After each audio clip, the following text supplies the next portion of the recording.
I was diagnosed with ADHD a little over 2 years ago at 23 years old. At the time, I was a second year PhD student at MIT. I'd started seeing a therapist due to concerns around stress and burnout, but at the time, I'd never imagined that I had something going on up there. I just thought that I wasn't as good at performing under stress and pressure as the rest of my peers. If you're new to my channel, hi, I'm Jordan. I normally talk about AI, emerging technologies, but I also talk about my life as a grad student as well as the intersection of productivity and mental health. And if you're not new, this will be one of my chattier videos, so grab a beverage of your choice and let's get into it. Also, a quick note, as someone who spends probably too much time on TikTok, this is not a video that's intended to confirm any questions, self-diagnoses you may have.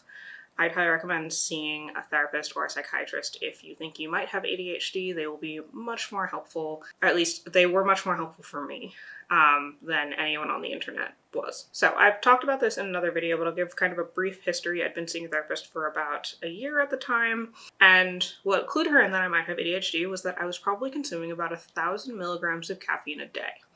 And that was just to be able to focus throughout the day. So wake up, pre-workout, go to the gym, have coffee, probably have a Monster after class, have another cup of coffee. If I needed to really jumpstart my brain after I came home from lab, more pre-workout so that I could get my homework done.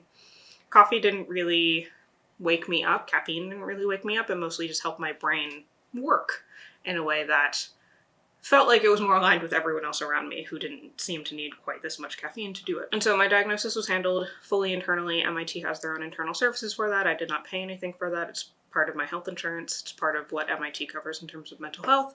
And so I say that up front because I know that the process of getting diagnosed, if you're going to a psychiatrist, especially if you need accommodations for school, can be A, a lot harder to get, and then B, a lot more expensive. So I just want to say that up front that I was definitely very lucky in that I wasn't looking for this. Someone else found it for me, and I didn't have to do all that much to actually get a formal diagnosis in terms of doing legwork of finding someone who could take me and paying for it. I'll also say that I think I'm probably on the milder side of ADHD. I have primarily an attentive ADHD. It's not incapacitating, but it does make my life harder. So obviously I'm a grad student at MIT. I'm able to hold down a job. I'm able to kind of do a bunch of different things. But it does mean that I tend to be very prone to procrastination, very prone to perfectionism, very prone to burnout, and also prone to things like anxiety and depression, which is a lot of fun. So on that note, something that people often ask is like, were there signs growing up that I had ADHD? And the answer is probably, but I feel like we don't normally think of ADHD in the way that it presented for me. We think of the like hyperactive kid who can't sit down, who can't manage to stop fidgeting in class, who isn't getting good grades. And for me, that wasn't really me. I definitely had a tendency to hyperfocus. I would stay up all night reading fan fiction in high school, and also now as a 26-year-old. I did fairly well in school because I really liked math and science, but I definitely found it very hard to focus. In class, I was usually the person staring out of the window who got cold called and had no idea what the answer was. And if I wasn't interested in something, then there was a very small chance that I would really pick it up unless I absolutely had to. And so that's usually where I ended up doing a lot of work at the very last minute because there was a deadline that I needed to make, and the dopamine of the deadline helped me both get started and also kind of lowered the barrier of my perfectionism to be like, this doesn't need to be perfect, it just needs to be done because you need to submit it. So in terms of my first 2 years of, I guess 2.5 years of having ADHD, I did try medication. I was taking stimulant medication. I'm not going to talk about the specifics because meds work differently on different people, and I was also taking other medications at the time, so whether or not my medication would work for you, I don't know. You should talk to a doctor about that. I think medication would have helped me more in high school and potentially in college, but once I had more autonomy over my schedule in college and in grad school, I just found it to be less necessary for me. Also, mine caused insomnia, which I didn't love, so I ended up backing off of my ADHD meds. I take them as needed, which is pretty rarely these days, and am able to arrange my schedule and my routines and my habits in a way that I think lets me leverage the benefits of ADHD while minimizing the downsides. But I'm also very good at, I think, knowing my limits, knowing kind of when I've hit a wall with focus, things like that. I continued in therapy after my diagnosis. I was in both group therapy and individual, so I do one-on-one therapy, and then during the semester I do a perfectionism group, which has been super helpful. And I think group in particular was really helpful for learning how other people develop strategies to get around these kinds of things, because it turns out that a lot of people in that group also had ADHD. And then individual has helped a lot with just learning to like listen to my body, listen to my gut, listen to my brain a little bit more, and not assume that just because it looks like everyone else is having an easy time doing XYZ doesn't mean that I will or I should or that thing is even for me in the first place. I think it also helped me try things that I like dreamt of doing as a kid, but just didn't feel like it was aligned with the path that I was on. So things like I took an acting class. I actually talked about this in my newsletter, which went out last weekend. So if you want to read more about that, there's a link down below. One thing I do want to talk about is the fact that I was diagnosed during a stay-at-home pandemic. I think that had pros and cons. I think the pros were that I was lucky enough to be able to work from home. So making changes to my schedule, making changes to my routine. In fact, there's a treadmill that you can't see over there that I walk on with my standing desk when I'm having trouble focusing or just need something that kind of like bumps my energy up during the day. That's super helpful. I also have a home office, which is something that a lot of people don't have access to, so I can really partition my home into work areas and non-work areas, which I think is very helpful. But it also wasn't great in the sense that basically every other point of stability in my life had kind of been thrown out the window, as well as my concept of myself through therapy. And I think that that's just a lot of things to handle at one time. So I know a lot of people who got diagnosed during the pandemic, and I think there have definitely been pros and cons of that. I think one of the things that I've definitely struggled with a little bit is that now that things are back to normal, I still kind of do a hybrid situation for work where I'm not on campus every day. I'm probably on campus half the week, and then I work from home the rest of the week. It's been interesting to go back to being in a much more structured environment and not have the flexibility that I do here. But at the same time, like Zoom class was terrible for my ADHD, so I'm glad that I don't have to do things like that anymore. So there are definitely pros and cons. So how are things now?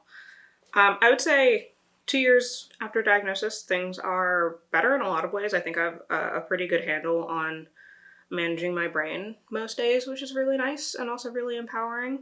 The challenging aspects tend to just be around how I started a new project. The pandemic is still happening, which makes routines a bit of a moving target. There are some routine changes that I implemented during the pandemic that aren't really viable anymore. And so that's something that I'm still working through. I have gotten a lot kinder to myself. I remember the first time that I took medication, it was, I think I tweeted about this, where I was just like, oh, like, is this what everyone else's brain is like? Because I've been living with this brain for 26 years and that's not what's been going on up here.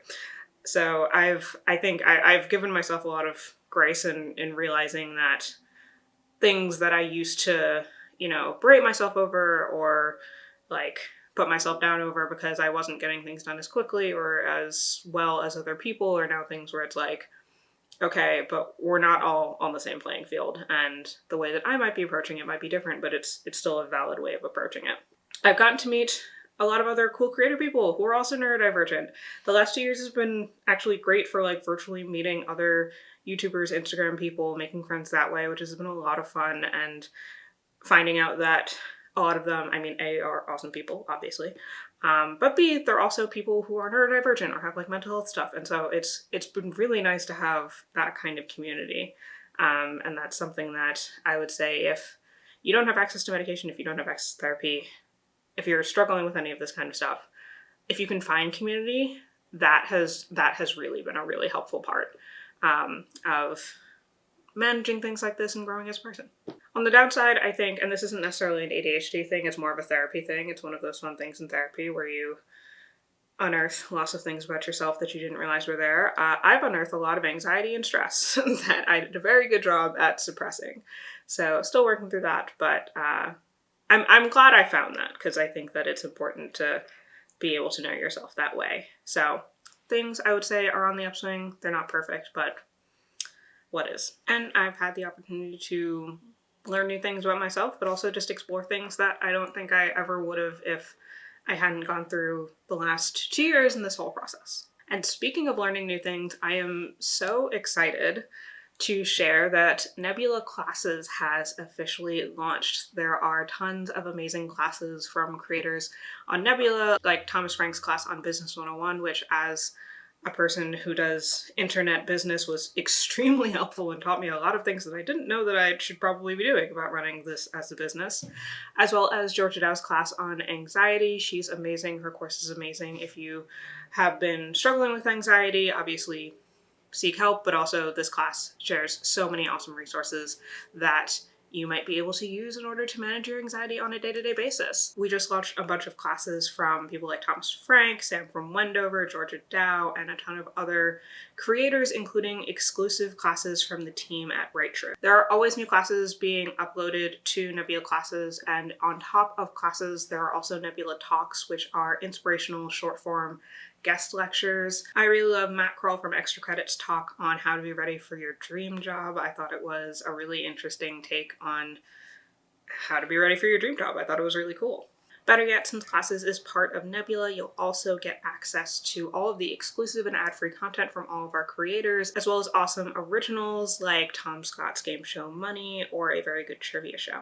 We have over 10,000 videos with new things to discover every day, and you can watch all of this stuff just about anywhere on the iPhone, iPad, Android TV, Apple TV, and Roku apps. The whole thing is $149 a year, and that includes that Nebula subscription on top of the Nebula Classes. But if you use my code, you can get $30 off, so you can get access to Nebula with Classes for $119 a year. And if you already have the Curiosity Stream bundle, you can upgrade to the annual Nebula with Classes for only $89.